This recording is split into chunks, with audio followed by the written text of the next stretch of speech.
Fox News' Sean Hannity admitted under oath that he never believed the lie that former President Donald Trump was cheated of victory in the 2020 presidential election by voting tech firm Dominion Voting Systems.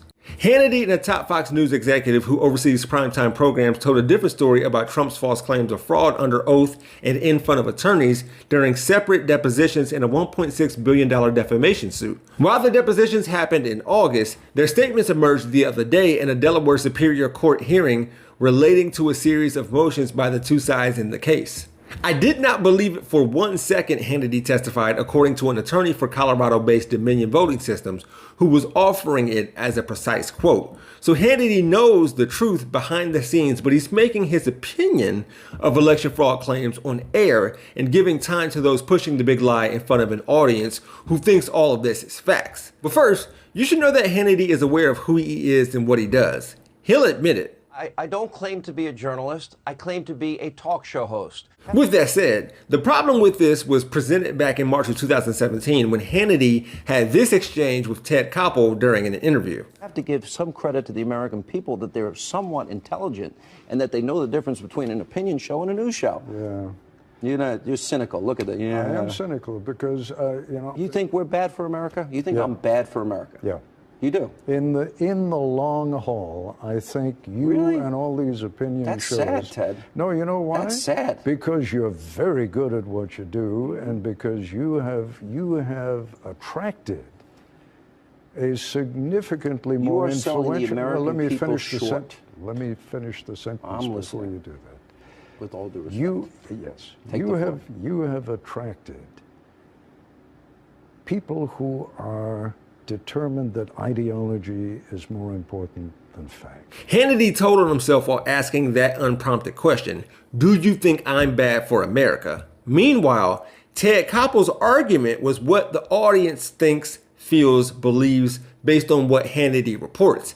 And Hannity is good at it. A few weeks later, addressing the coverage of this interview, Hannity said this 60-plus second snippet was an example of edited fake news. Remember, CBS News is the former home of Dan Rather. Remember, he was forced to resign after reporting an inflammatory fake news story about President George W. Bush.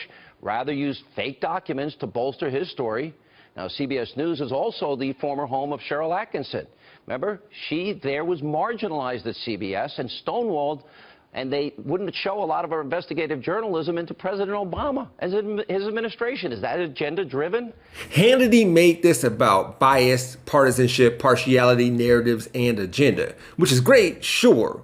But this is a topic that shouldn't be led by him or anyone at Fox News. But that wasn't the point. Can the Fox News viewer tell the difference between an opinion show and a news show? How much does that matter when your opinion isn't rooted in truth or backed by facts? See, Hannity, making this about narratives, correctly pointed out that Dan Rather was asked to resign from CBS News after a story about George W. Bush he reported on used questionable documents. And Cheryl Atkinson resigned in 2014 after 2 decades at CBS and promptly launched a media tour attacking her former employer for supposedly protecting the Obama administration from her reporting. Her book, Stonewalled, was published and promoted by conservative interests who clearly see this narrative as a confirmation of their worldview that the liberal media is based against them.